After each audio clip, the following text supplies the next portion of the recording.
Hello everyone and welcome back to Gathering of Gachas, the only podcast that focuses exclusively on the games your parents don't want you to play. I'm Galen, the SoundGuy Firestone. I'm Kite. I'm Ranakel. And I'm Dez. Welcome back, Dez. How's it going? Doing pretty well. I had work last week, so I was unable to participate.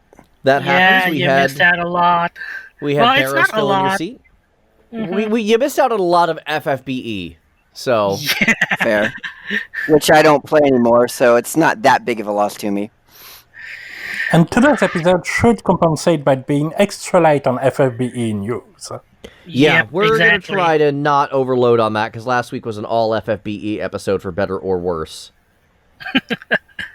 Exactly it is. So, okay, so apparently...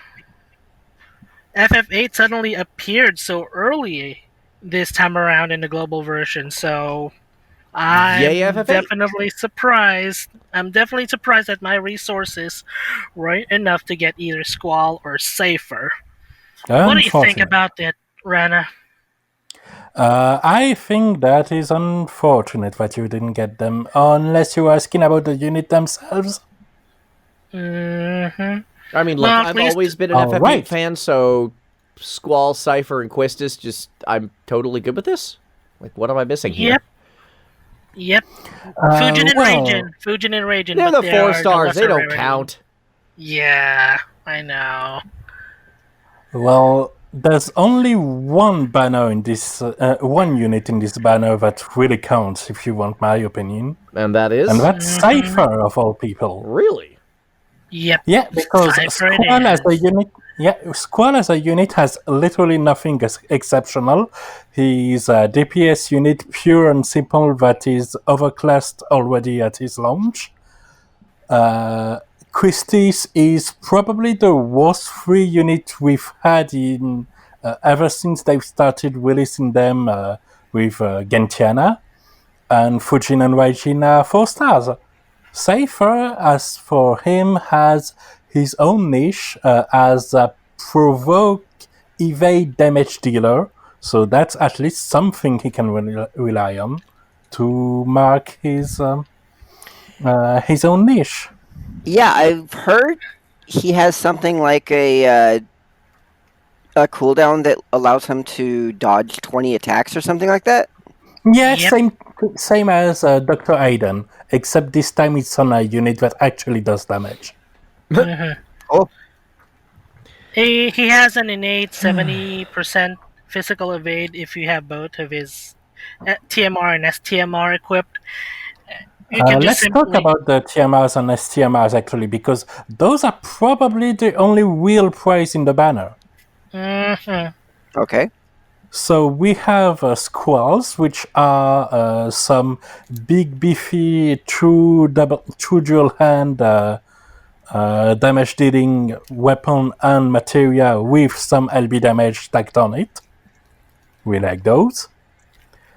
For Seifer, it's similarly true dual hand damage, but this time with some evade tacked on it. Evade. Yeah. For Fujin and Raijin, we have a hybrid flail, which is a bit strange, but sure, why not?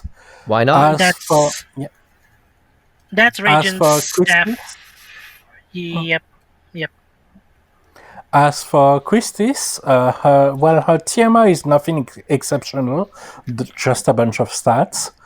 Her STMR is actually very good and definitely something people should get, because it's a 165 magic whip with innate 50% to dual wield. And on her it has increased item drop rate, but who cares about that? Cave of Crystals. Who wants some pure crysts?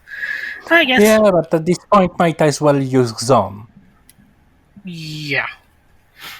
We got a lot of... Fair. And this whip is actually excellent with the future units like CGAs who can actually equip whips innately. The lucky people who got AIKD's STMR.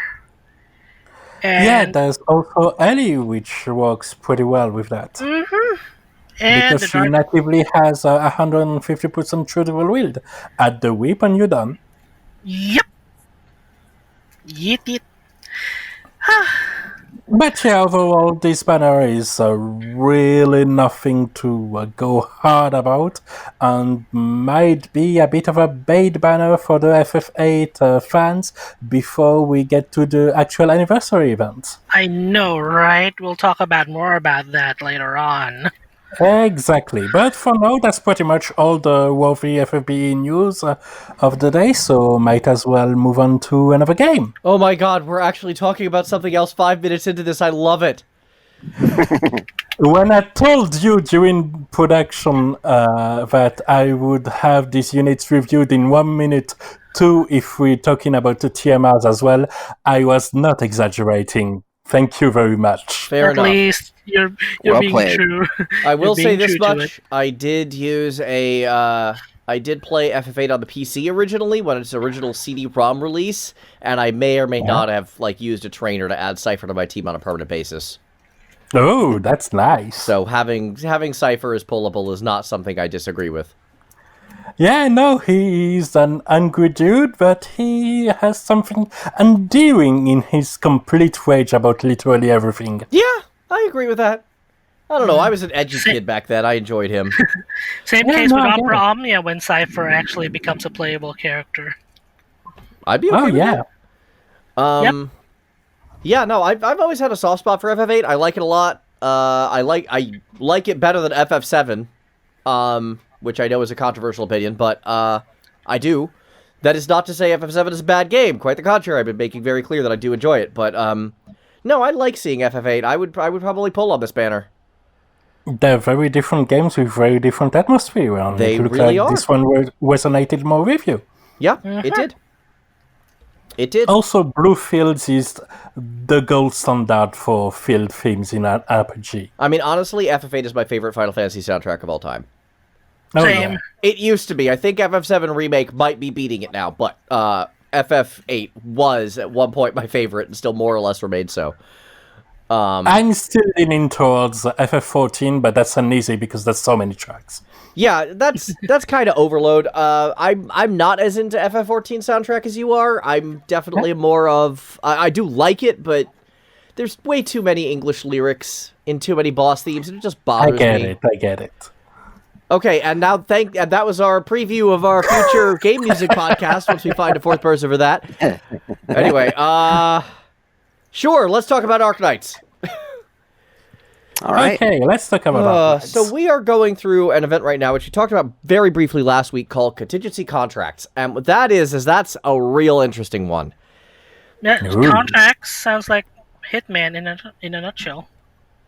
I mean, it kind of sort of is. Like, basically, the idea behind the event is that you pick different things that you can add to stages, and then basically each of these things that you can add is a challenge. They range anywhere from 1 point challenges up to the highest I've seen is 3 points. I've never seen higher than 3 either. Basically, the shortest possible version is rewards depend on the difficulty, and you pick the difficulty and how difficult it is, with options like enemies gain more attack speed, or you gain less deploy points, things like that. Oh, that's interesting. What that reminds me of is the Supergiant games, which have a system similar to that, mainly to motivate the New Game Plus, where you can take special challenges to add to the difficulty and to vary the rewards. Yeah, I did that in my first playthrough of Bastard, actually. I remember that. That wasn't Shrine, was it? The There was a word tonics. for it. Yeah. Yeah, I actually did that. Yeah. Yeah, And no. it's there in Hades too once you beat the game once. So I love that system, so it's great to see it implemented in that game of all things. Yeah. No, it's really cool. And then there's 2 overall quote-unquote things about it. There's an ongoing stage that lasts the entire 2-week period, and that one you can get up to difficulty level... Des, what did you say? The best rewards were like 16? I've heard the rewards go up to 18. You can actually go up to like level 25. Yikes. But at that point, like, it's really just for bragging rights and not actually for, any actual benefit. I like that. And then the other thing that actually really kind of gets me about this is that there's daily rotating stages. Ooh. So a stage shows up for 24 hours. It's one of two map and enemy setups, but every day they have a different set of challenges. So every day they all play very, very differently. Like right now we're on this one where there's this mage roving around the map and then a bunch of dogs and heavy armor guys run at you. And you have to kind of navigate both the mage and this guy. And today the challenges are completely different from 2 days ago. The other one is a very ranged, heavy, like, drone swarm, where you have an archer stand, like, in the middle, where you can fit 5 or 10 ranged units, and then nowhere near them are a defense zone, where you can have your tank units. It is very, very interesting to watch how these stages evolve, just by these different challenges. Mm-hmm. And while there's still a rough, like, core strategy throughout, I don't feel that core strategy in any way negatively impacts the game itself. I don't know. I find it very, very, very intriguing how this works. And then the rewards are actually kind of stellar. One of the things about the Contingency Contract stages, they take no stamina, or no sanity, excuse me, it's the same thing. So, ooh, even better. Yeah, you just can keep trying them as much as you like, and it will not disrupt any of your other activities. Yep. Just takes time. Just takes time, which you're going to need to take because these stages are hard. I'm kind of working on today's daily right now, and it is a thing. Because my choice is, like, plus 100% enemy attack, minus 70% ally defense, lower deploy points, attack speed None up. of this sounds good. Oh, it is painful. That's kind of the point, Ron. Yeah. None of it is good. So, you basically gotta pick your poison based on the units that you have, who you have prepared, what kind. It's really dynamic, and it leads to everybody basically ending up with different strategies based on, the units that they have and their capabilities. And this event has caused me to promote some weirdo units. Like, I never thought in my life I would ever promote Moose to E1, never mind E2, but here she is, my 21st E2, and then right after that was Shirayuki, an otherwise mediocre ranged AoE physical. So I'm just like, okay, this is interesting, but they ended up being extremely useful and getting me clears that I otherwise wouldn't have had. Yep. I got a unit that's similar to Moose. Her name's Asia. Same mission profile basically, but I got her to E2 specifically for the ongoing stage. Yeah, it is a very, very interesting one. This stage has made me fall in love with General Helliger. This guy is, like, I already liked him, but this guy is absolutely absurd how good he is now. Helliger's a pimp. He really is.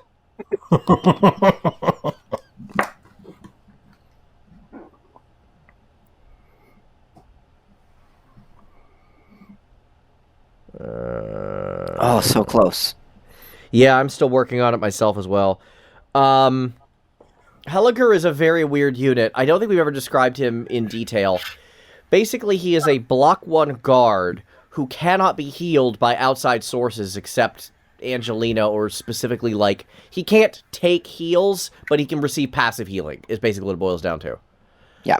He has his own built-in passive healing, which does stack, and then every time he attacks, he gains 70 hit points. So he ends up... he heals passively whenever he's not attacking an enemy. Yeah, and then as his hit points lower, his attack speed goes up.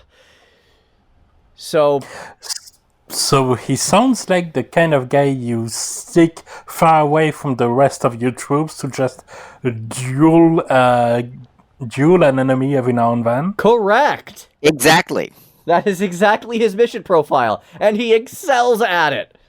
He's really good at it, yeah. Another one of my E2s during this event. Oh, God, I wish I had him in the first place. I pulled pretty hard on his banner and got nowhere. Well, I don't want to say nowhere. I think I got, like, a second Hoshi or something.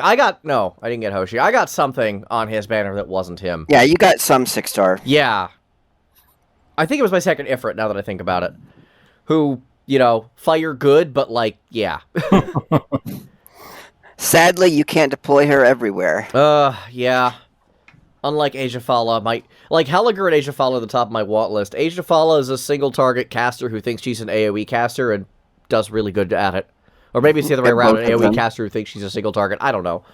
Either way. She's technically single target, but her skills add AoE, basically. Yeah. She is half of Team Barbecue along with Ifrit, which is just light them up. Her and General Helliger are the top of my want list. I'm actually at the point where I refuse to call him anything other than General Helliger. He gets the title.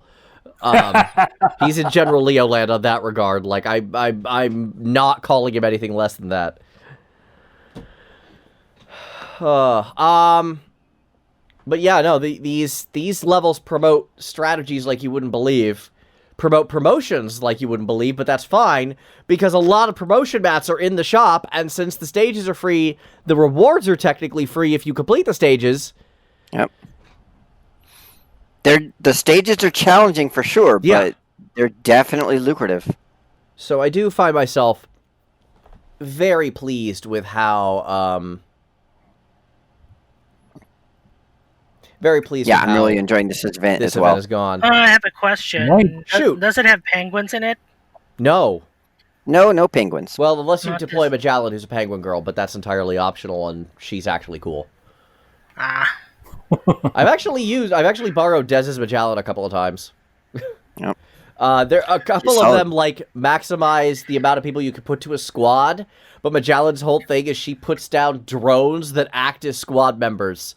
And normally them taking up deploy slots is a bad thing, and kind of one of her weaknesses, but in this specific instance, when your squad size isn't nearly as high as your deploy limit, she actually becomes awesome, because now all of a sudden you have a ton of extra AoE power. Basically. She's basically 4 units in 1. Yep. 4 penguins in a trench coat, for short. 4 penguins in a trench coat. I like it, Rana. So yeah, I'm really enjoying this event. It's really challenging. It's really a brain teaser. Today's daily is awful. I am angry at today's daily. But, I could not figure this out for the life of me. But,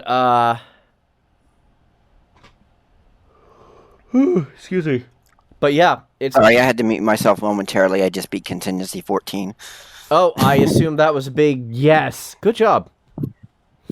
Congratulations! We'll have to... Live please right on air. The money has been wired to your account. Fair enough. Mainly what the contract I'm says. going to get rewards for it, so... Yeah. Yeah, I've been using a lot of the points once I finished all the permanent rewards to just buy upgrade mats for people.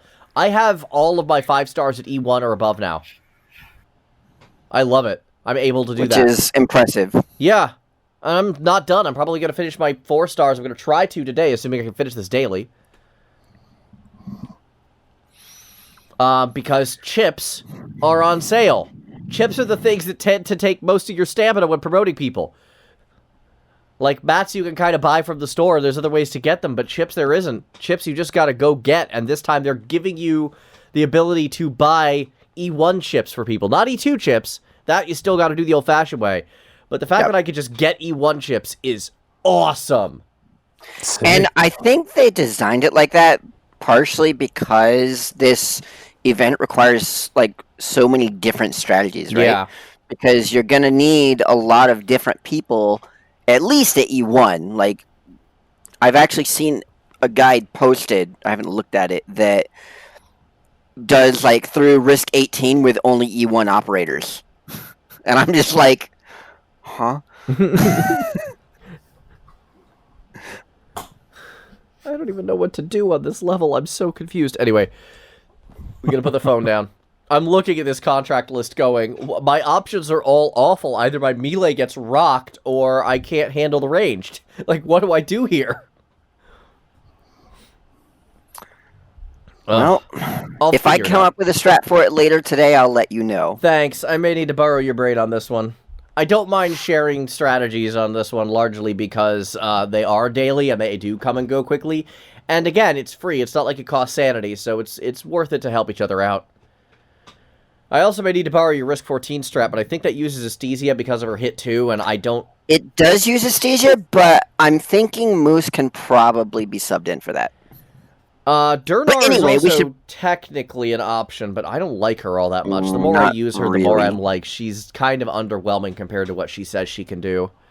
I know I talked her up last time we talked about Arknights, and after having actually used her, I find that to be a mistake. She's underwhelming.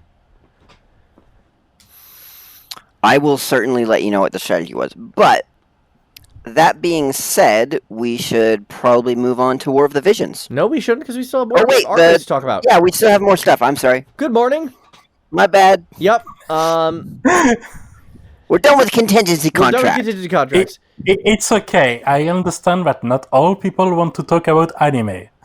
Well, we're actually going to start with the banner that comes with contingency contracts, and then we'll talk Go about ahead. anime. Go ahead. So we have a targeted headhunting banner, and what that is a limited pool banner where your bonus unit, or where any pull you get will always be one of a specific set of units.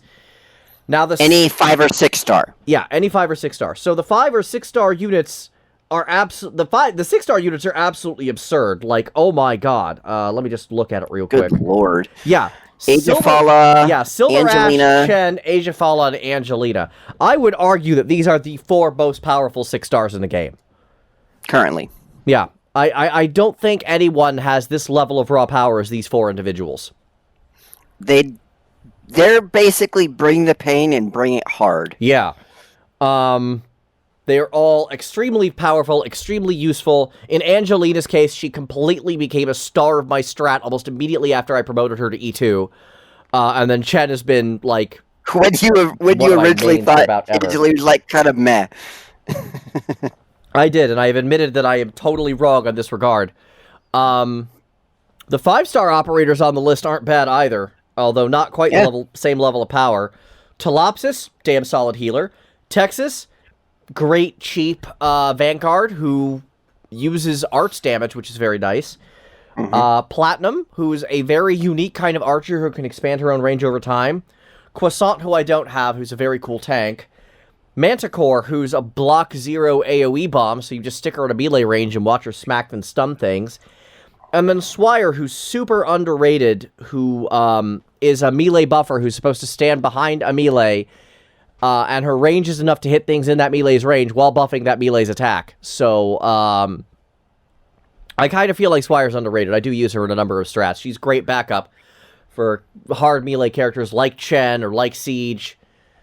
Honestly, like Silver Ash, because while he does ranged attacks, he goes in a melee spot, and thus she would buff him. Yep. So, and because this does operate under standard headhunting rules, if you do in fact go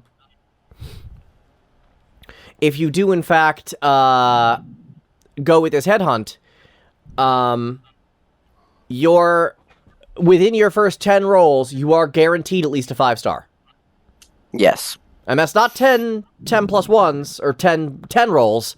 That's within your 10 individual rolls. Normally, it's optimum to don't do the 10 roll, but to roll 1 at a time. The only reason you're doing a 10 roll on any banner is to, scatter shot specifically for the banner unit. But if you're just looking for bonus, you're going to end up saving resources by pulling 1 at a time until you get the bonus and stop. Interesting. Yep. But yeah, just the fact that they released this banner, kind of they clearly know how powerful these units are. Oh yeah. And these units are a big part of a lot of different strategies for this event.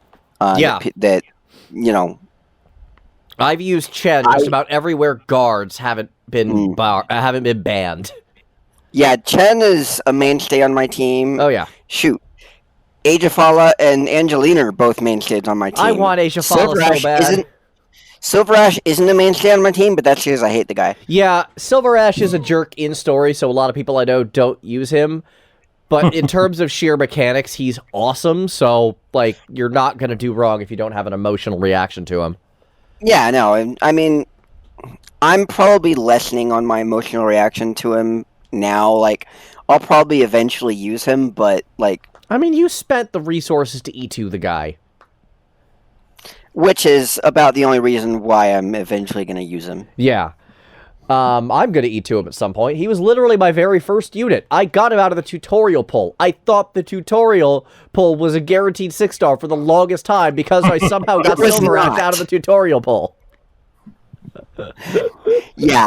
Basically, Galen's a lucky duck. Dude, I got 4 top operator tags in a month.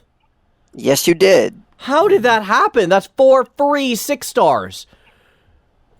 And that came out to what?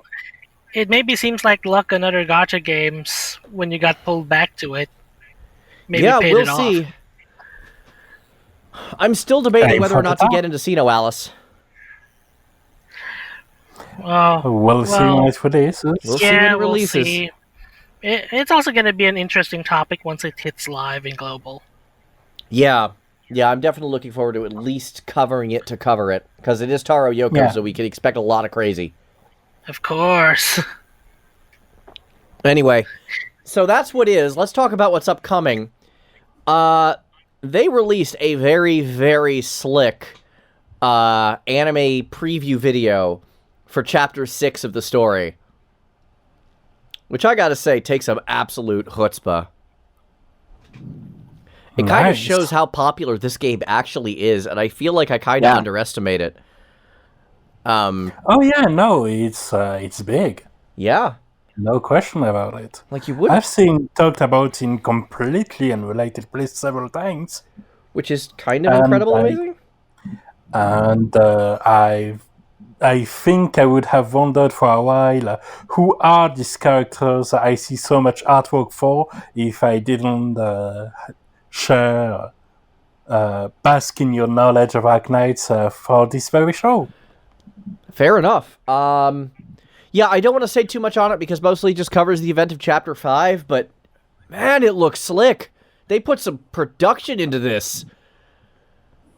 Yeah, they have actually released a lot of different, like, animated things like this. Yeah, like, I know they released the one for Code so... of Brawl, which kind of made me angry because Code of Brawl was easily my least favorite event story-wise.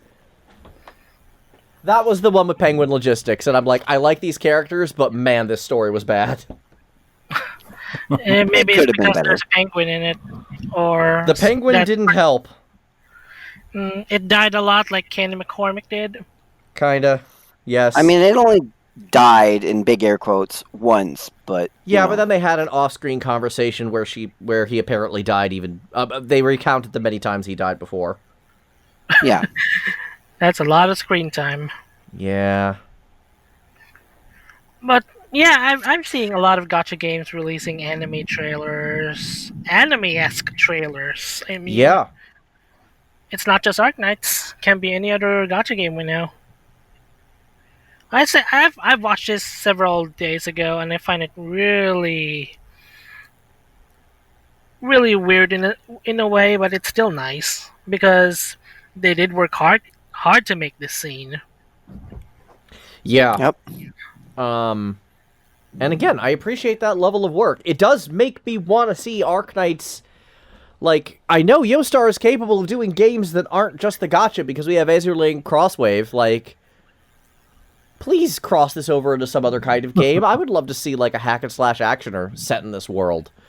Frickin', you know what? Give it to Koei. Cool. Let me see Arknights Warriors. I would totally play that. Whoa. Here we go again with the Warriors. Yeah, I'm a Dynasty Warriors nutball. I'll just apply a skin to Sanctum 2. Sure. Which is the tower defense third-person shooter game. Oh, that would work. Yeah. Or mod a game with some Arknights characters in it. Also would work. Yeah, I do really like these characters. The story, unfortunately, talks about tactical stuff that doesn't actually and cannot actually happen because of the gameplay. We've talked about this before. So having that actually mean something would be pretty neat. And what they call them? Doctors? The main character is a doctor, yeah. Ah. It's Doctor You name here. Yes, exactly. Yeah, pretty much. So in my So case, it's not Dr. about SoundGuy. healing. It is, actually. Oh. Rhodes Island is effectively a pharmaceutical company, just with a private military contract arm for some inexplicable reason. No, they're literally about, curing a very, very deadly disease, the treatment of the victims of which have led to the rise of the insurgent group Reunion, and Reunion are full of these infected who are sick of being treated like absolute garbage and have risen up to raise hell. Basically. So you are actually trying to cure this disease while also dealing with jerks who refuse to wear masks and are just causing a bunch of mayhem. So I guess you're playing as Dr. Fauci? I mean, that's a valid name. Politics joke. Sorry. No, the main character being a doctor is actually relevant to the story. Yeah. And not the only one, too. Medical science actually plays a very big part of the story, but there's also, these anarchist crazy people, Reunion, who just want to blow crap up for the sake of it, and they're also a problem that has to be dealt with, and that's why your military side gets involved. Yep. And the world is a lot more dangerous because of, Yeah, events. this world is I'm not going to go into the whole story, an but absolute mess of a world. I would not want to live here. me either. I think that's about all we have to say on Arknights this time around. I would agree. But that's not all we have to say about anime. No, Because I guess it not. turns out World of Visions had this anime preview which covered basically the story of the first 5 chapters. I already talked about it in an episode before. Yeah. And in the quality of life update that was added a couple of weeks ago, they've mentioned that they would add a way to play this short 1-minute anime clip into the game. What I assumed it meant was that it would stay at the completion of chapter 5, or that you could have a way to watch it from a gallery in the options menu, something that would make sense. What I didn't expect was that it would fire automatically when you launch the game. Every single time you launch the game. Thus doubling the load times every time you launch the game. Oh, joy. That's boy. completely minor. Obviously, you can skip it, but you still have a bit of a load time increase. And More load times. Yay! Yay! And I just had to make that gripe, because otherwise that quality of life update was very, very good. Yeah, that sounds very silly. You have clear indications whenever you have a chocobo upgrade or a whimsy shop that popped up even during the times you auto-farmed. You have the ability to trade your items from other items of the same quality or higher. Kinda like if you could turn 10 Chris into Mega Chris in FFBE. The exact kind of features everybody's been wanting for a long, long time. Yeah. But it's there, so we like those. Unfortunately, no easier way to get job stones, so that's the highest barrier to actually level up your units fast. And another thing that wasn't mentioned or very briefly, but that makes a world of difference when you actually playing the game, is that they've added tons of voice lines, including for mundane actions like having your character selected on the first turn of the fight. Oh, nice. Which makes things very much more alive. It I can appreciate that. fire back a little when you're farming a multi-stage and you have 4 of the same units, so at every single time you hear the exact same voice line 4 times in a row. Something I can tells me see you where might they're have going, some yeah. experience with this, Rana. I like you, Lucia, but that's a lot of the same voice line. I wonder who voiced Lucia. I haven't checked, honestly. I didn't go deep in the voice actors involved in the game. I just enjoy it whenever it pops up, and yes, Mount, when you say, I will protect everyone, you sound like the hero you are, and the world doesn't deserve you. Mont was always the one that he keeps on left out. It's a bit more complicated than that in the actual story, but he is still a very optimistic boy in a very pessimistic world. I'm still rooting for Mockeray. Macherie, you mean? Oh, yeah, Mockeray. But yeah, we haven't seen her in a... Oh, wait, no, we see her in the very last chapter, actually. But as far as a unit goes, she hasn't really shown, unlike some of the most recent unit drops. So we haven't talked about the game in a while. So there's been 2 waves of units, which I'll cover in 2 turns. So first we've had the banner with Lucia, Adelard, and Tetra Sylpheed.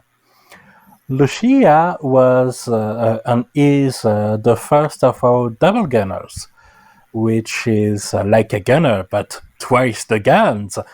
You can still only equip 1 gun. You like dual-wielding guns, do you?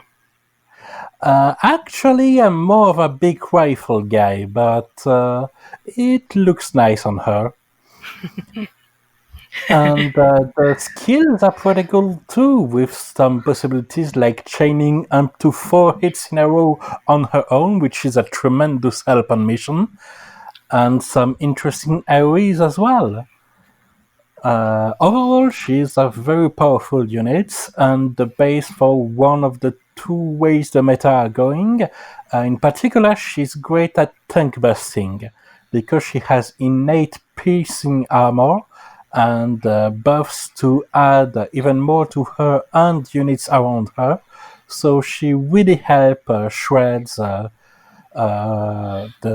Engelberts, of course, but also especially the Monts, for those that still use him, because he's still a very good tank, and she is very good against him, and wind, while Mont is earth, meaning that she deals bonus damage to him. Oh boy!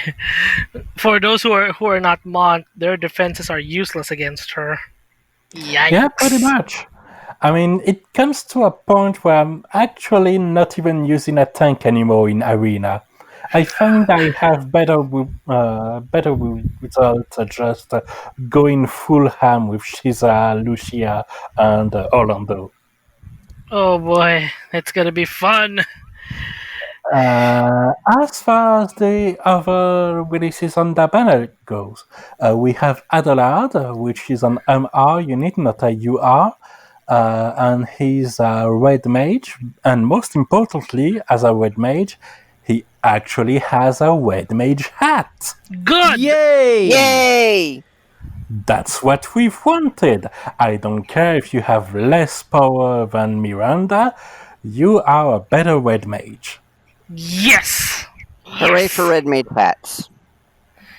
And then we've had also Tetra Sylpheed as an Esper and Vision card, which is basically tailor-made for Lucia as an Esper that favors a lot range unit and has innate wind elemental damage. So that's a good way to add even more to your arsenal. The Vision card are starting to get a lot of importance now that we've had several weekends with which to farm money and actually have the resources to start leveling up the Vision cards, and this stat buffs ain't no joke. It's easy to neglect them because they're not as fancy as the equipments of the units themselves, but they do work. Now, on the other set of units that was released most recently, it's an interesting twist because while we also have an UR and an MR unit, the MR unit is the real prize. Why is that?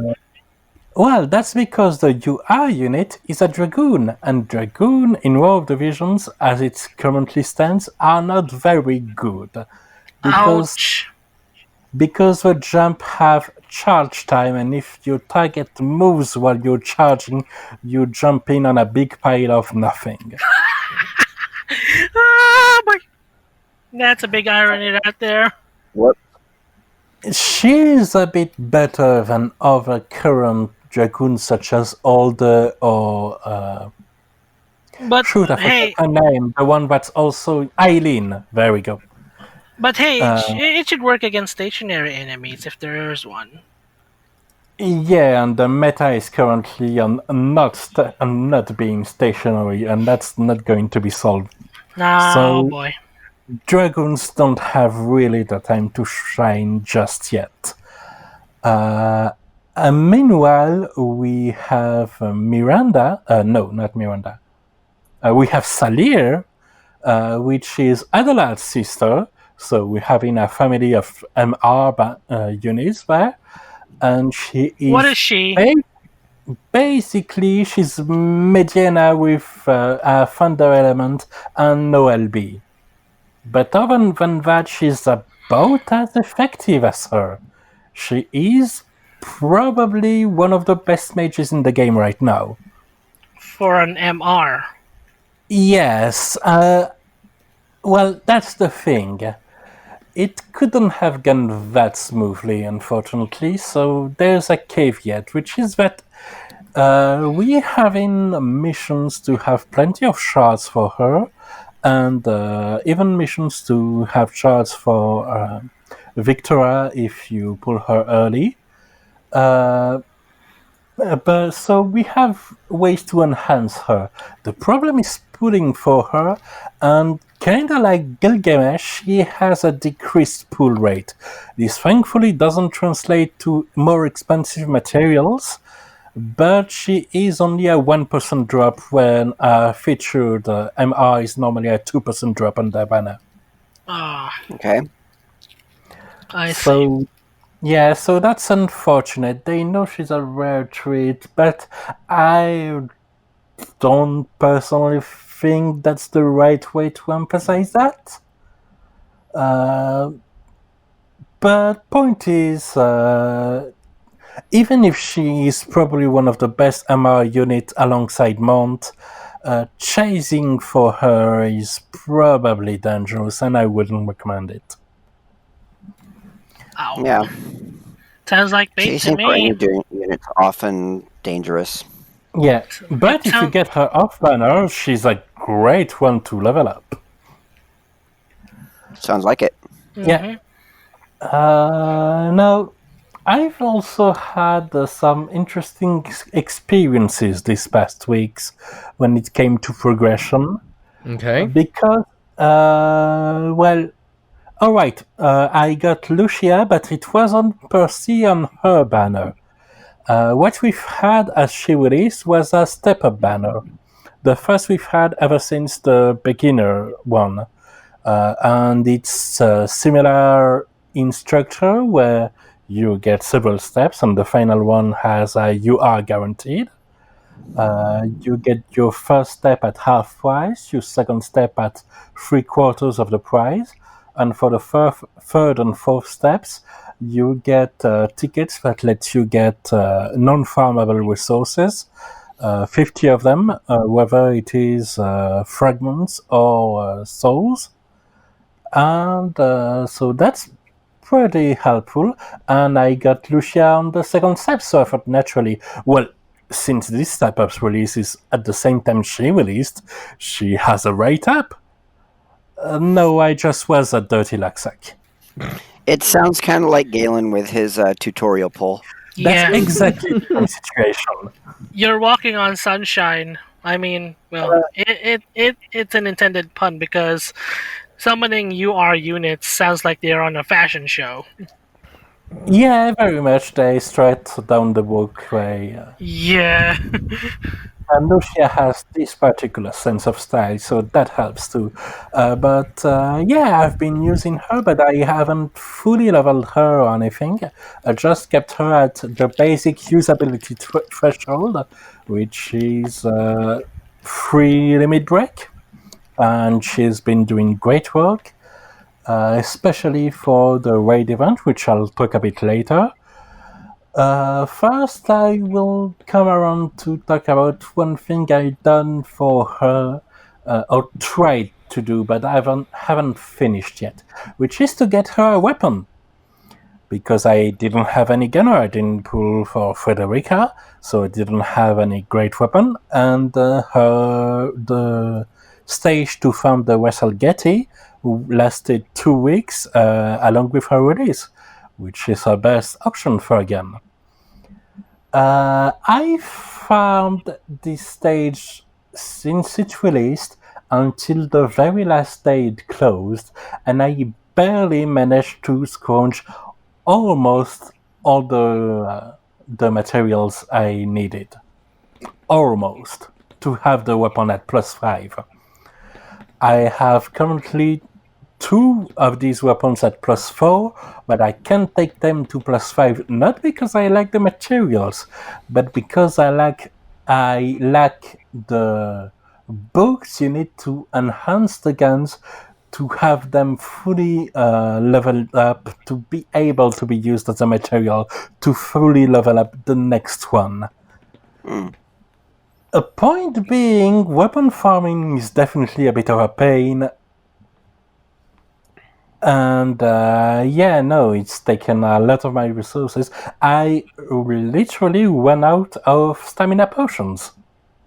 I have used all of them. Yeah. So, and even with that, that wasn't enough to get one fully leveled weapon. So yeah, the grind in this game is definitely a thing. Sounds like the grind in Arknights. Yeah, a little bit. But that's kind of fine because Arknights is fairly respectful of your time and doesn't seem to require dupes to the same level as War of the Visions.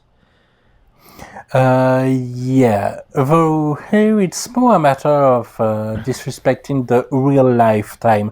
Honestly, if tomorrow they announce we are doubling the energy cost of everything, but we are also doubling the rewards of everything, bravo, wouldn't want anything else. Fair enough. That's pretty sweet. But that's not what's going to happen most likely, so I guess I'll just hope the feature they've mentioned they'll add to switch the phone to low battery usage when you are farming and not inputting anything should be helpful enough. Because we can hope. Because it's running hot too. There's also been an interesting thing regarding Gilgamesh, who has been the fancy boy of the roster ever since the launch. The fancy boy. Yeah, and now there's a payoff for that, because he has his second character skill. Every character, every character at all, actually, that gets to level 40 gets a character skill, and Gilgamesh now has a second one. Now, it does unlock only at level 80, which means you have to LB4 him, which is expensive. But if you do, you get 1,000 more HP on the character and more agility, which means more turn, and more slash damage, which hurts, and more accuracy. And that makes him really good. You just need to have invested in him basically since the start, because of his half pull weight and his double cost for his shards. Wow. Yeah. But hey, at least there's a reason to do that. So the people who have gone hard on him just because they like the guy, at least have a payout. At the least. Yeah. And the event that has filled most of the time these last couple of weeks have been the chocolate flan event raid. Chocolate Sounds delicious. Flan. Yeah, that does sound Yeah. delicious. Explain. Yeah, but, well, that was an event that originally was released during Valentine's Day for JP, and basically Global decided that all seasonal event-related things would just release on time, even if it's not this event at all, which is how we had Christmas-related vision cards in April. They did that in Arknights as well. We got Halloween stuff very, very early. Yeah, that's pretty much the same thing here. So we have a wonderful stage that is tied like it's a giant chocolate bar, and we have a chocolate flan as the boss. And the way Sounds works delicious. Fun. is that you every around 40 to 50 energy you spend, the raid boss appears, and you can tackle him anytime during the next 12 hours. Okay.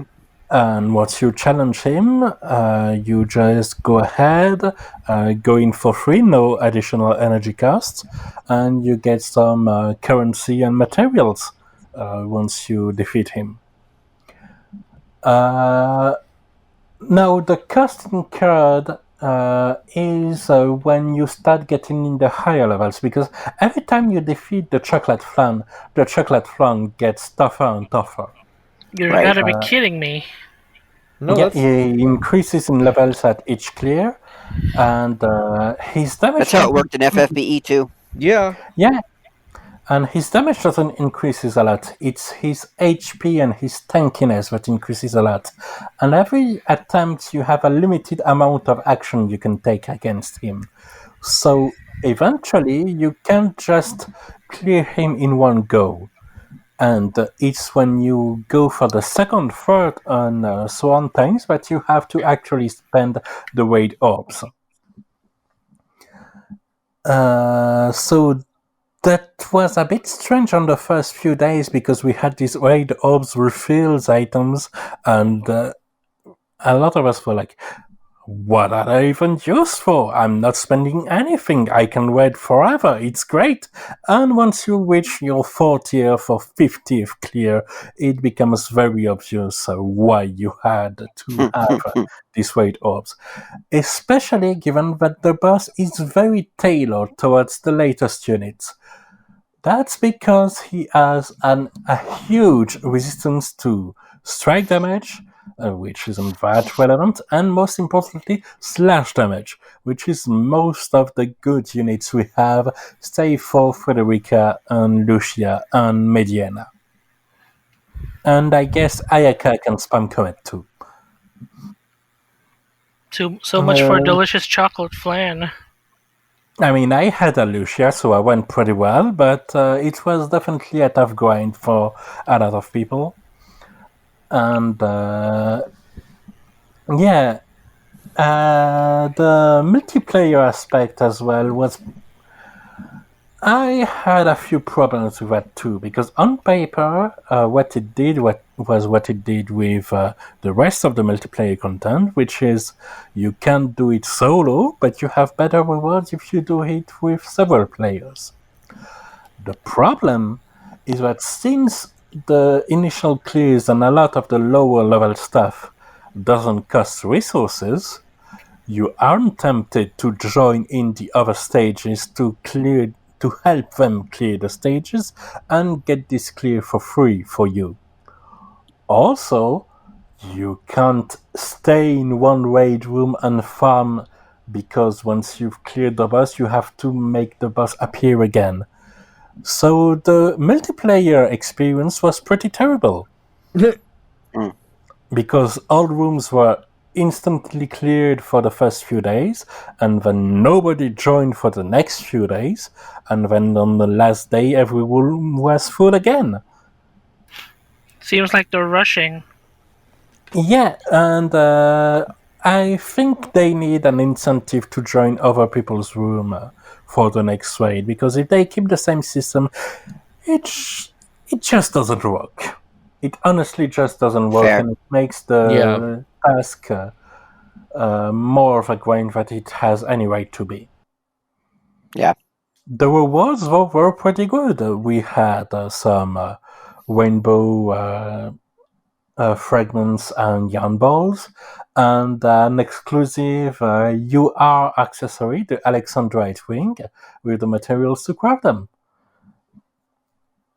But I didn't go that hard on the raid, because when it appeared, I was still on the grind to have the weapon, and so I just took my wins with the fragments and moved on.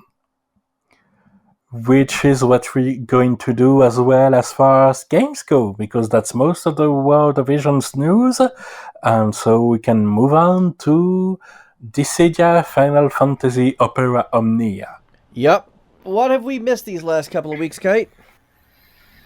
Okay, so we've got a lot to talk about for the past month, and the first thing that we'll be talking about is the most sought out character from the first month of June that has been released, and that's Arciela from Final Fantasy XI. I have no idea who this is. Me either. Me either. But Ryan used to play FF11, but he doesn't know either. For a little background check, she's one of the princesses of the Odlin house, and that's what I think about it, is that she's one of the primary characters of one kind of expansion, which I have no idea what it is, because even I myself don't know much about FF11. But let's just say that she is once ridiculed as a witch, but she has a really great ability to communicate with nature. That's why a lot of adventurers likes her. So the main kit on Arciela is that she is a multi-purpose unit. She is a dispeller, she is a debuffer, she also prevents using HP attacks on enemies, and she can also give brave batteries to allies. And what's more, she can also heal. Breaking news very quickly regarding the character. She is the main story protagonist for the expansion Seekers of Adolin. Okay, that was a bunch of words that I'm supposed to understand and do not, unfortunately. It's the name of one of the FF11 expansion. Got it. No, I did understand that. I'm just so far behind on FF11 in general that I'm just like, I just played for a couple hours. I didn't play it all, so... I only know a couple of people who played FF11, but they didn't go that far as Seekers of Odlin. Yeah, no. I reached level like 20 at best. But tell us more about this unit and why she's so good, besides the bravery battery. Well, she can go on two forms, which is Ascension and Descension. Ascension here is when she dispels all enemies' buffs, including the ones that are not usually dispellable by regular means. And during Ascension mode, she can brave battery allies, while also dealing damage. Okay. As for Descension, if she goes on Descension, she debuffs Max Brave and Speed, which is joined into one frame debuff. So even though if an enemy is immune to the basic Max Brave or basic Speed Down debuff, this particular debuff is considered unique. Okay. That sounds already very good. You ignore the basics of the generic attack, Max Brave and Speed Down. And another thing in that is that she can prevent enemies from unleashing HP attacks, and that's for 2 turns.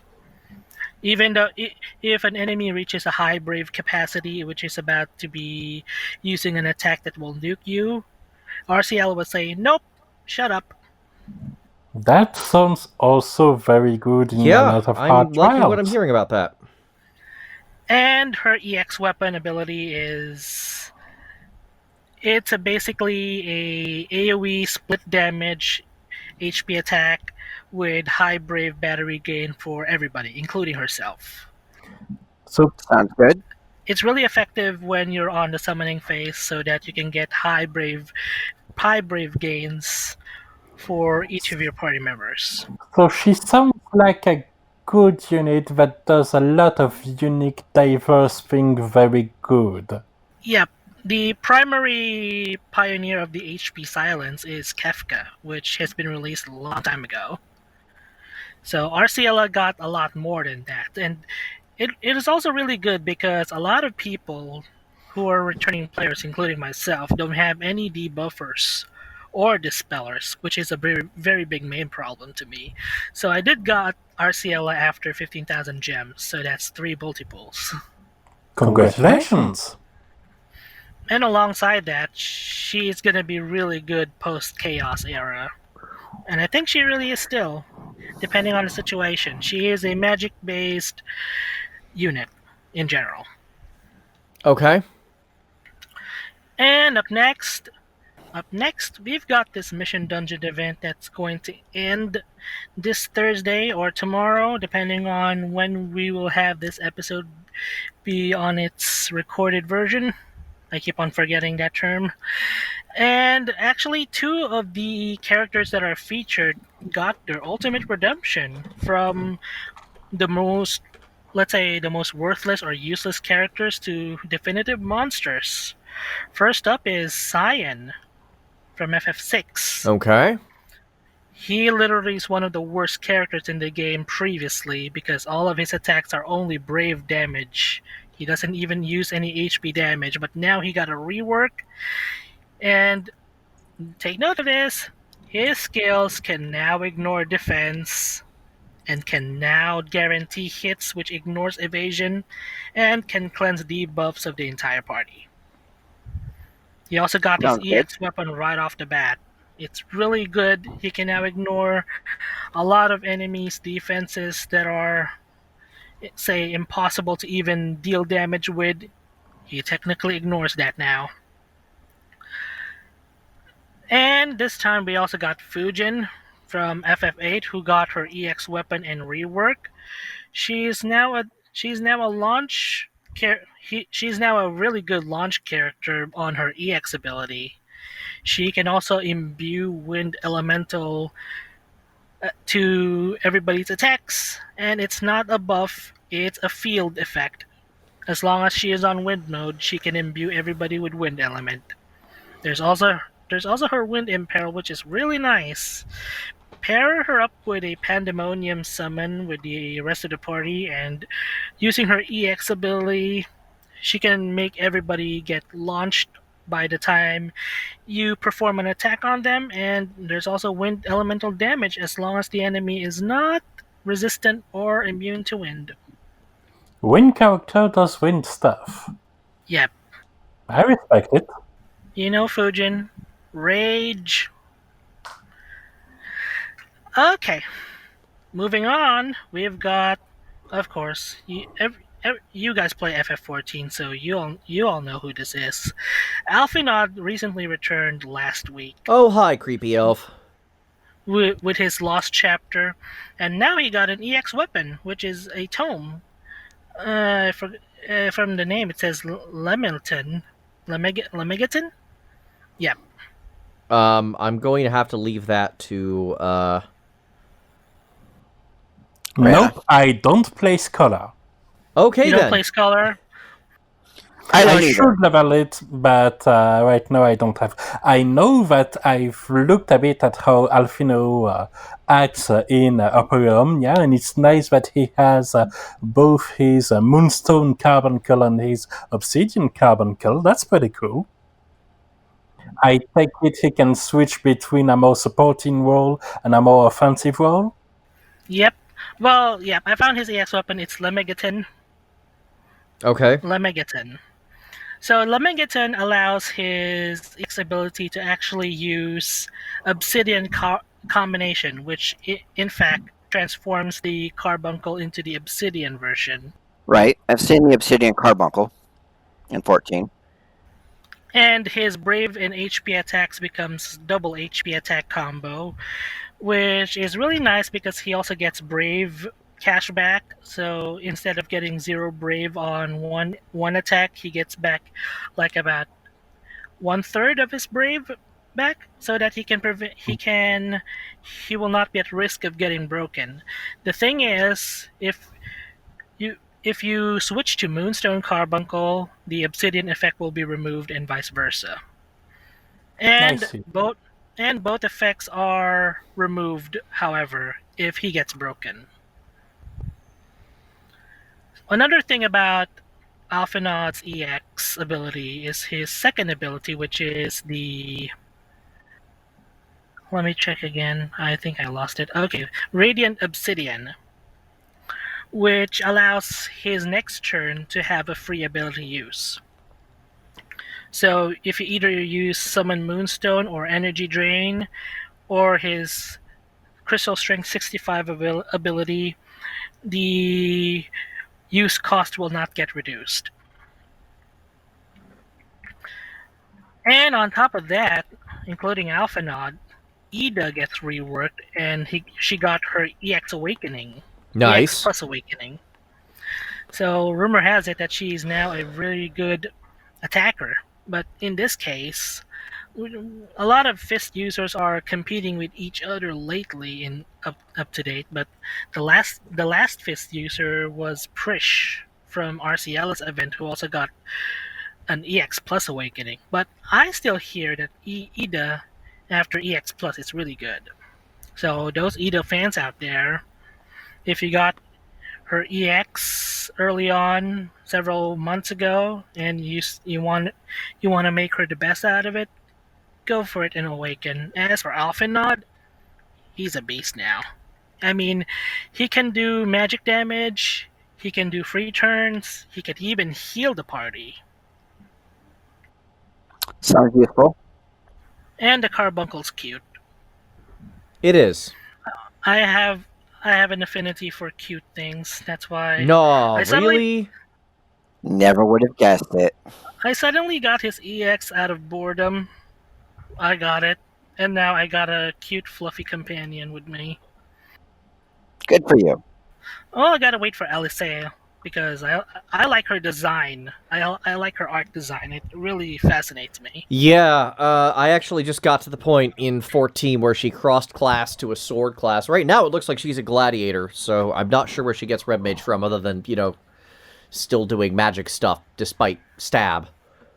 Well, she's still a sword user here in Operam, yeah. Well, the Good. sword with I like her better with a sword than with a book. The sword with a crystal thing in it. Yep, Yeah, that's what she has in 14. I wouldn't look too much into it because I've just checked the name of the book and cross-referenced it with the database for FF14, and the name of the books are Summoner books, not Scholar books.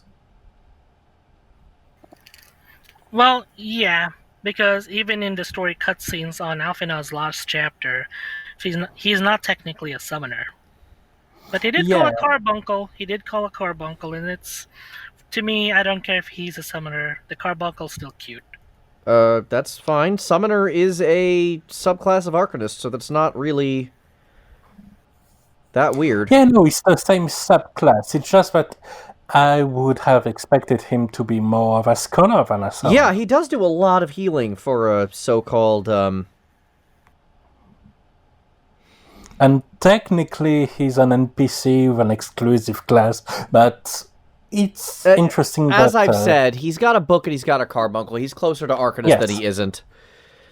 Yes. Like, there's a technical, NPC job thing going on there, but generally speaking, it's just an offshoot of the same correct thing. Yeah. Yep. They've got a lot of offshoots in this game. Yeah. I mean, Renoa's dog, Angelo, is there for Angelo Cannon. There's also Interceptor, Shadow's dog with his EX ability. Yep.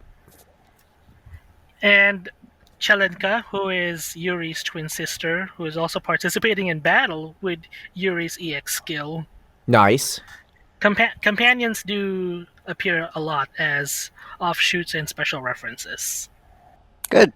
And speaking of offshoots and references, Alphinaud is actually an additional boosted character for one of the recently released character events from Final Fantasy Crystal Chronicles, the Crystal Breakers, which is another hyped out character by the name of Kais. Nice. Okay. Haven't played a whole lot of Crystal Chronicles lately.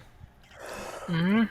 Well, that's not from the OG Crystal Chronicles. It's for one of the spin-off sequels things. Yeah. It's from Nintendo Wii, where Lale is the protagonist. Keys is Kais or Keys. Yeah, and they made it a weird third-person action game on the Wii. It was a strange one. Yeah, I know. Especially if anyone here is playing Crystal Chronicles: The Crystal Bearers, you can actually cause a lot of havoc with Lale around. He's a man of trouble. Yep. But anyway, Kais or Case here is a dagger user, specializes in range attacks, and he actually allows an ally to initiate a launch sequence when they do their next attack with his hero support. And he's pretty notorious because when he's the only character when initiating a chase sequence or a launch sequence, he can either immediately inflict break on an enemy or do Brave Battery Overflow when doing launches. So he's a really good monster launcher alongside the ones that people usually uses apart from Lale. I guess that's and himself. Good question mark? That's really good because launching in Dissidia allows you to do additional damage without wasting a turn. So if you got some additional brave that you wanna get rid of without actually going past and wasting a skill that has multiple hits, just expend them right away for more damage. It's for real estate. And a lot of launch monsters are really good combinations with Kais alongside Lale or Fujin or even Zidane, who recently got his rework in EX Plus Awakening. So, for those who have Zidane, including myself, he becomes a really good debuffer with some monster overkill brave. It's gonna be a matter of time until he gets an LD and burst weapon. So, for those who really love Zidane, it's really cool. He's popular. Summon-wise, I got bad luck on Kais. I actually had to pity him after 75,000 gems. Wow. That hurts! That's all my resources, but at least that's some insurance because both Arciela and Kais were on the pity limit, but I got Arciela quite at a lower cost, so that helps me with some gem reinsurance right there. So I got a lot more to farm by next month. And let me see here. So, yep, the boosted characters on Kai's event, apart from Zidane, is also Cloud, and there's Alphinaud, who is the additional boosted character since he got released permanently as a lost chapter. And now, let's see here, because recently there was a live stream yesterday, so I'm going to give you a little of what's going to happen for the month of July. All right. So looking back here, so there's going to be a scheduled maintenance tomorrow, and by Thursday, it's going to be a brand new chapter for Opera Omnia, Act 2, Chapter 9. It's called Light of the Living. Seems like it's based on the lore of Final Fantasy Type 0. Okay. And we've got some brand new permanently recruitable, quote, antagonist by surprise. And you can permanently recruit Cloud of Darkness as a story character here. Yay! I've always liked her. I really have. I don't know why. She's technically Necron before there was a Necron, and I don't particularly like Necron, but I do like Cloud of Darkness for some reason. Admittedly, Xanda was actually trying to summon Cloud of Darkness as opposed to Necron, who just shows up out of nowhere, but, like, yeah. She's going to be an important character for this part of the story because, according to a friend who plays the Japanese version, Cloud of Darkness will have to toy on Ace's mind. So it's going to be a really, really intimidating thing to go on. And from the looks of it, Kefka is also there. Yep, Kefka's also there. Okay. So Cloud of Darkness will get her EX weapon debut, her character release, and alongside that there is also Kefka's EX Plus Awakening and an alternate attire. He has a green turban. Yep, he has a green turban. Quite get what that's referencing, to be perfectly honest. I don't even know if this is based on the Cydia NT. Because Kuja's alternate attire was based on the Cydia NT. And there's also Ace, which is also a featured character, but he doesn't have his EX weapon available in the summon banner. It's Ace, no one cares. Ah. But the story is all about Type 0! Cool, there's 13 other people in Type 0 who are cooler than Ace. Except Queen and Kurasame, and Size doesn't exist yet. Oh, I was about to say, like, are you trying to tell me that Queen and Sice are less cool than Ace? Because I will fly to the Philippines just to smack you if that's what you're trying to say to me. No, them not existing is... No, I mean, they don't exist in the game Yeah, yet. Okay, that's fine. No, like, when you first started saying that, I'm just like, what did this fool just say? But, okay, you made sense. It makes sense. We're okay. We're all good. No smacking will be had today. No fish smacking will be had today. Yeah. Better be. Fish smacking, God, that can be right. And apart from that, after the scheduled maintenance, the characters that were released with EX weapons, EX Plus Awakenings, will have their enhancement boards available. And these are Lena, Seifer, Freya, Prompto, Ida, Cyan, Fujin, Prish, and Alphanod. Okay. There's going to be an additional boost in their skills, their EX abilities, and their passive abilities. So if these are your favorite characters, you want to enhance their boards, you want to make them stronger, that's your cue. All right. And let's see here what's else next. Okay, we've got another new difficulty on Abyss Normalis for beginning June 25. So the new rule here is require. I don't know what this means, but it seems like, according to a source, it might be you need to have a character from that specific series.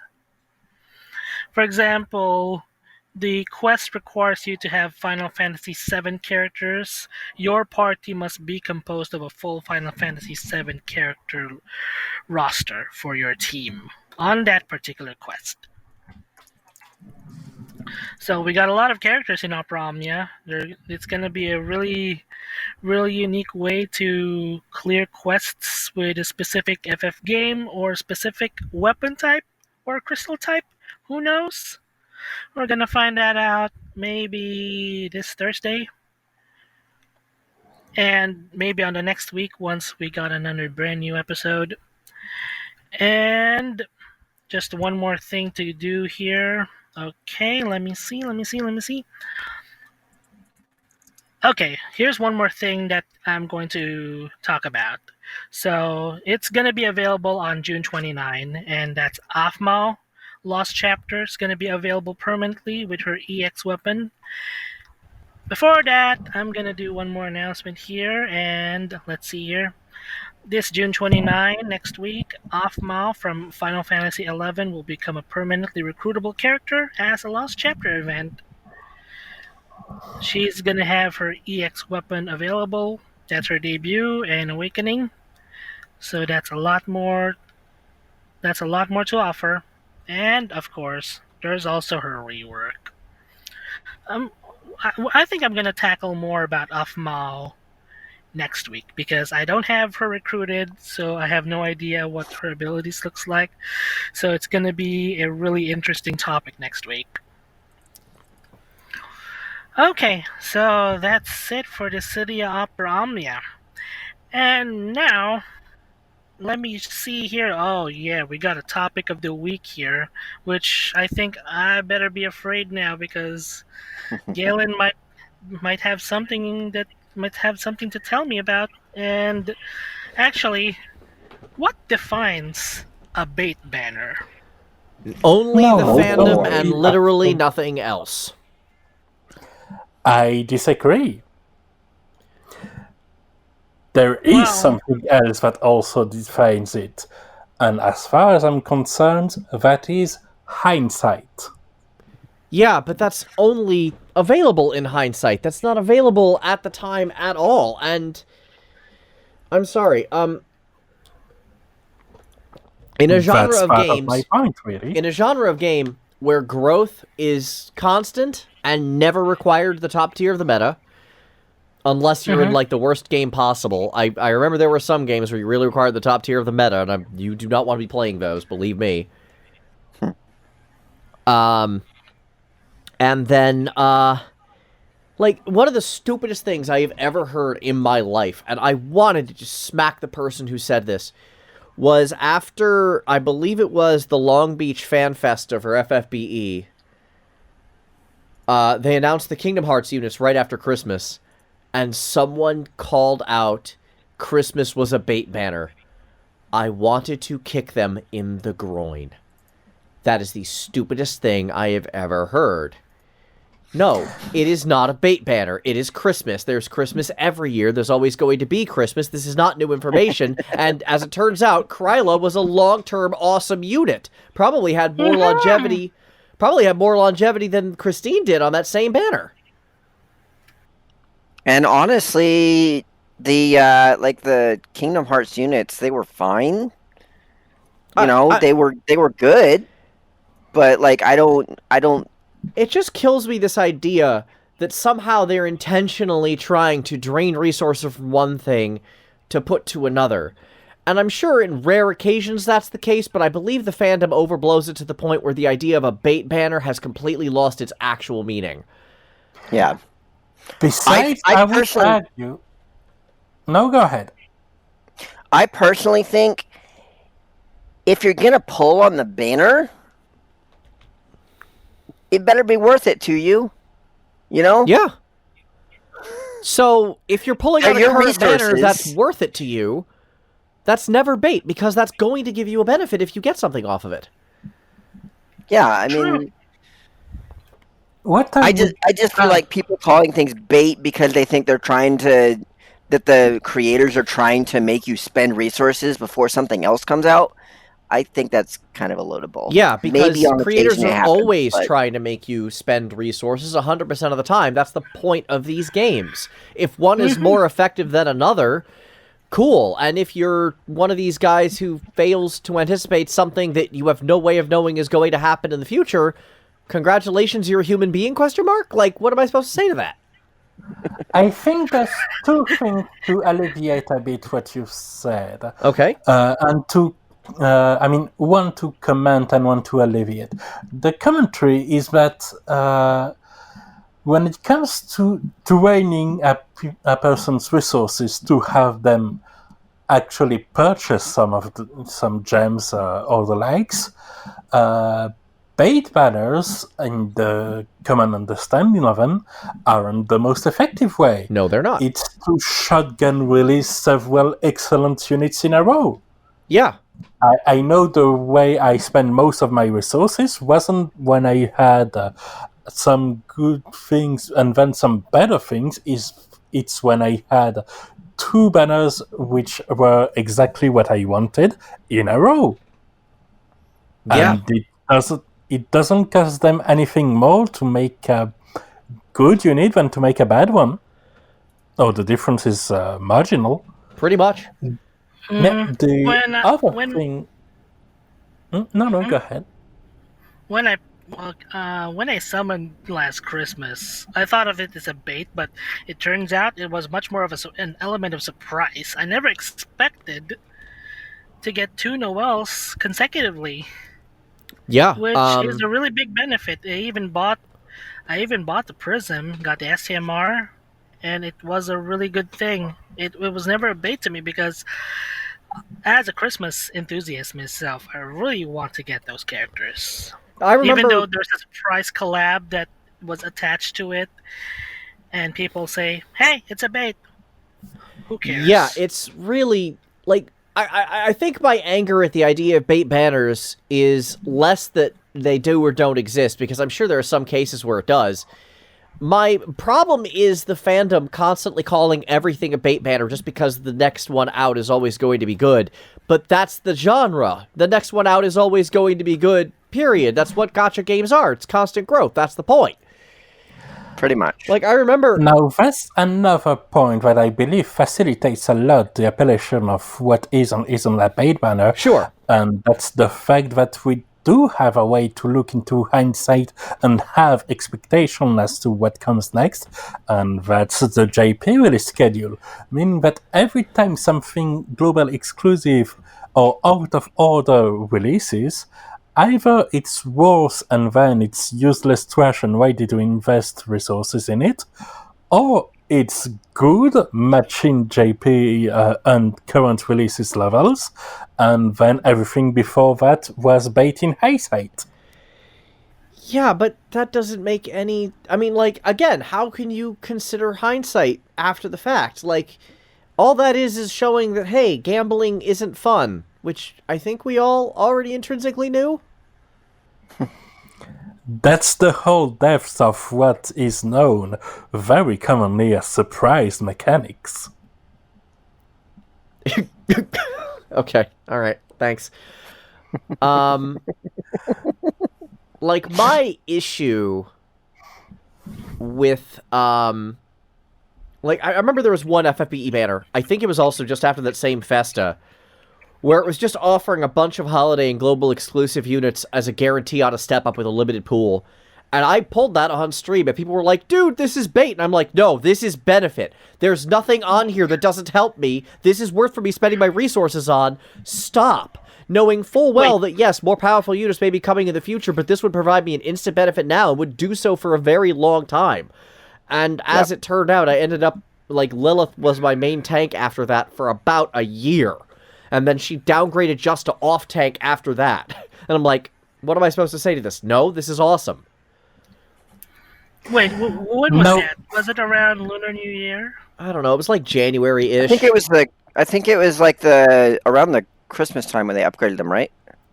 I don't know. It was like January or February after a Festa, after a thing, when they announced this very banner. I think this was... Actually, I remember this was a Festa thing because we won that banner in a contest we couldn't actually lose. Okay. Oh, right. That's the one where you actually summon global units that are returning, selected global units that... Yeah. I think that's around the Lunar New Year event. Yeah, it was like limited pool plus a UOC at the end, and I'm like, this is too powerful of a banner for me not to pull on. It's got so much benefit to it. I don't know why anyone wouldn't pull on this, even if there are technically more powerful units coming, because the level of upgrades we got on these units were absolutely absurd for the time. And then several of them ended up getting massive upgrades later anyway, and I'm just like, alright, sure, now Malphase's an absolute powerhouse. Hooray! Now, one of the... I always loved Malphase. Malphase is great. I don't know. I love Malphase so much. I'm still waiting for a fort. Darn it. Sorry to interrupt, Rana. Go ahead. No, I was just reminiscing one of the things that did make me feel like this was a bit of a bait and switch, and that was in Valkyrie Anatomia. Yeah, but Anatomia is just evil these days. Yes, but that does provide an example of what could certainly be construed as bait, because they had a Lenef with more power, and then 2 weeks after, they had another Lenef, so the same unit, even the emotional investment isn't a factor there, and this unit had even more power. It was 2 leaps in a row on the same units 2 weeks apart. The first one, I think, is fair to be called a little bit of a bait. Yeah, no, but I mean, that's kind of the difference here, in that Well, I mean, then again, Valkyrie always does this. Didn't they push, like, practically a year's worth of meta upgrades over the span of, like, 2 months? Oh, yeah, they absolutely did. Yeah, they're kind of notorious for this over in Valkyrie land. The difference is that the full meta shift means that even if you pull just before the bump of meta power creep, you have plenty of other banners to suddenly catch up. Here there was this bump, and then we caught up to the last meta before finally readjusting, starting about a month ago, I think. My brain just shut down, I'm sorry. Yeah, Valkyrie Anatomia does that to you. Yeah, it does. I mean, it's Anatomia. I really, really wanted to love that game, but that's one of the main reasons I got out of gacha games is just how just obscene that particular game was. Tell me about it. Yeah. Have you stopped playing Valkyrie, Rana? Yeah. Do I remember that correctly? Yeah. Yeah, it's still... I haven't uninstalled it yet, but I don't even come in for the dailies anymore. Yeah. That sucks. Hey, apparently they even added a way to have a sort of select summon for the orb you want, so that's not all bad on that front, I suppose. But yeah. Well, for me, for a improvement definition, improvement, but yeah, still. Yeah, there's a Too little, too late. lot of room, indeed. well, of course, for a definition of bait, meta, even though if you follow the timeline religiously, it just happens to be mix match, topsy-turvy over and over. You'll never know. Well, FFBE is a really great example. Yeah, and I've actually had to yell at you for this a couple of times, Kite, because you really like paying attention to the Japanese schedule, and I learned pretty early on that was useless, because they are happy to make these balance changes and upgrades. Like, I remember them saying, oh, Final Fantasy Tactics Part 2 is a bait banner, and then all of a sudden, like, for like 2 years, Mercenary Realms became one of the best tanks in the game. And I'm like, what do you want from me? This guy's amazing now. Yeah. Originally in JP, he was kind of garbo. Yeah, because there's very little in common these days between the two metas. Yeah, to be honest, I don't even want to look forward on whatever JP is holding on now, except for upcoming legacy characters. That's all I'm cared about right now. Yeah, and we can talk about that when they come west, but for now I'm not too concerned about Japan, because frankly the more we pay attention to Japan, the less service we give to our listeners, who we love very much and want to keep as informed as we can. True. Hey, remember when they said GL and JP are very different games and that used to be a joke and not the hope we cling on? Yeah, that's been a very, like, the fact that we didn't get Summon Fest and instead they fixed our pools and made things more fair and interesting shows very clear that yes, they are in fact two very different games, and the pulling meta is completely different. Yeah, absolutely. Everybody gets a fair share now, and which is great. That's how it should be. Yeah. I mean, everybody wins. Even if you do a full step up, you still get a unit that you want. And I throw money their way in order to reward this behavior. Exactly. If you're doing good... we absolutely like more fair. Yeah, that's one of the reasons why I'm okay spending the little bit I am in Arknights. I buy the monthly card a little bit. I bought the $1 bundle that gave me Gummy, my first teal tank. $1 whole gets you a really cool unit. And then I did buy a costume fund, which I haven't even come close to running through yet. So, like, I'm gonna have that for, like, a year. And I'm okay with that. I feel good about doing that because Arknights is an extremely fair game that gives so much power to free-to-play, it's ridiculous. Yeah. I think one of the best way to look at how to avoid bait banners is to just look at the contents of the banner. Is this something you want, and will you benefit from it if you pull it right now? If yes, go for it. If not, don't go for it. Pretty much. Sometimes long-term planning goes a bit out of control, and it's easy to lose sight of what is I want to spend my resources to acquire this thing. So my point here is that no, not every banner until we get New Vision is a bait banner because something drastically better comes after. First, because a lot of support units are still very useful in the New Visions meta, and also because sometimes you just want to pull for a unit because you like it. And as much as I'd say Squall isn't top meta or anything, if you pull for it because you like Squall, you're not being baited. You're spending your resources in a unit you like. Absolutely. And at the end of the day, that's really all most people should be there for, right? Being able to play the game, enjoy the units that they have, and you know what?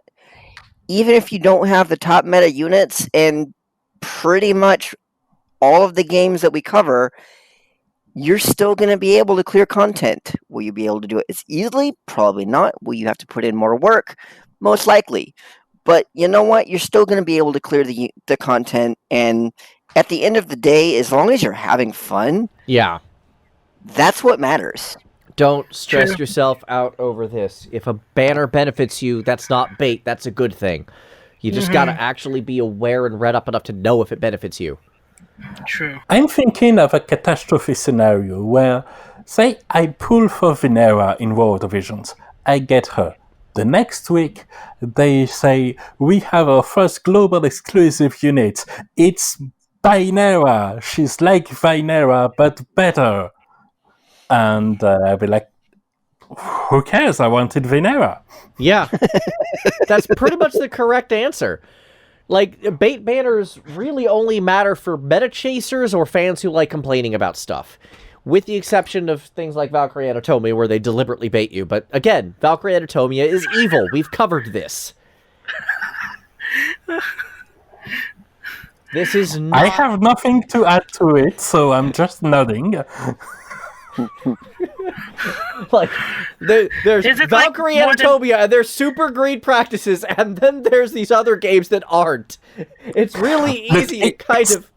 Yeah, it's easy. We have an alignment chart. On the good guy side, we have Arknights. On the bad guy side, we have Valkyrie Anatomia. Every other game is somewhere between those two. Pretty much. It's the same picture. I mean, no, it's not the same picture. Just kidding. Anyway, the only thing about this is, even though if you don't get the unit you want, there's always the creativity. I always like making teams that are not meta. Oh yeah. I mean, heck, the meta. Oh, yeah. Look at me in FFBE. I'm using Blue Mage Fina alone in the main story. Yeah, that's awesome. Like, seriously, what's more fun? Using the top tier meta units for big numbers, or using cool units you just happen to like to prove you don't need the meta? I'm always going to favor the second strategy. Yeah. It's always the second I one. promoted Moose to E2. That should say everything you needed to know about that. That is an expensive that is an expensive process. And this favor of old or dark horse unit is why videos such as Sinzar clearing the latest trials with Kenny Crow as his provoke evade tank are so popular. Yeah. Have fun with the units you like, and if you like a unit, it's not bait. That's just you getting a unit you like. Absolutely. But if the unit you like is good, it's even better. It is much better. Oh, yeah. Point in case, I would totally try to make Team FF8 work in the form of Squall, Quistis, and Seifer. I would totally try to do that. But to clarify... No. To clarify, liking a unit because this unit is powerful, there's nothing wrong with that. No. That's fair. But at least make sure you like them for more than just their numbers. Because otherwise everything is going to be a bait banner. No. It's that if that's what provides you enjoyment, that's fine. Okay, yeah, that's fair. I'm sounding a little judgy there. You're right. Yeah. You're right. Like, some people are there for the powerful units. That's fine, too. Yeah. As long as you're enjoying the game, do it how you want to do it. Yeah, the same rules apply. Pull for the numbers you have right now, not the numbers you're going to have 3 months from now. Yep. If you want to live in the future, actually play the JP version. Please. Simple. Yeah. If you want to live in the future. And with that note, Galen, on your FF8 team, I'm waiting for July so that I can complete my disciplinary committee trio. And that I'm waiting for Raijin so that I got Seifer and Fujin. Got it. I'm like, wait, what? Okay, yes. Anyway, that's all the time we have for this episode. Thank you guys so much for tuning in. We will be back next week with more of the games you love to hate. Have a good one, y'all. See ya. See y'all next week. See Have a ya. good See one. ya.